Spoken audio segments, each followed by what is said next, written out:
Leo nataka nikufundishe dawa nyingine ambayo inaondoa uchawi wa aina yoyote, ambayo ni hii hapa kama unavyoyaona.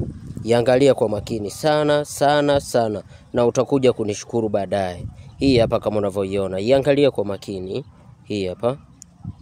Hii inanasa, kama umewahi kukutana nayo hivi, ni dawa nzuri sana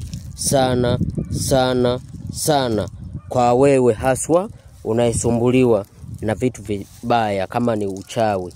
Tafuta yaliyokauka haya hapa. Ukishayapata haya hapa, ya twange upate unga wake. Tumia kufukiza, utumie kujifukiza. Utakuja kunishukuru sana. Na ni dawa nzuri sana. Hii hapa kama unavyoiona, iangalie kwa makini, sio mti mwingine, ni huu hapa. Utakutana nao mara nyingi hivi. Huu hapa. Ukiwa bado mbichi ndo unavyokuaga hivi. Umeuona? Ukiwa bado mbichi unakuaga hivi. Ambao ndo haya yaliyokauka.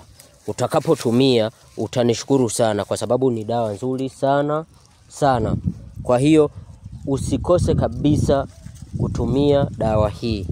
Kama unajijua kabisa unasumbuliwa na matatizo hayo ya kuangiwa, unawangiwa sana, ndoto ya aina yoyote ya kichawi, yani unatumika vibaya unakuwa hujijui, basi hakikisha unatumia hii na utakuja kunishukuru vizuri sana. Kama Dr.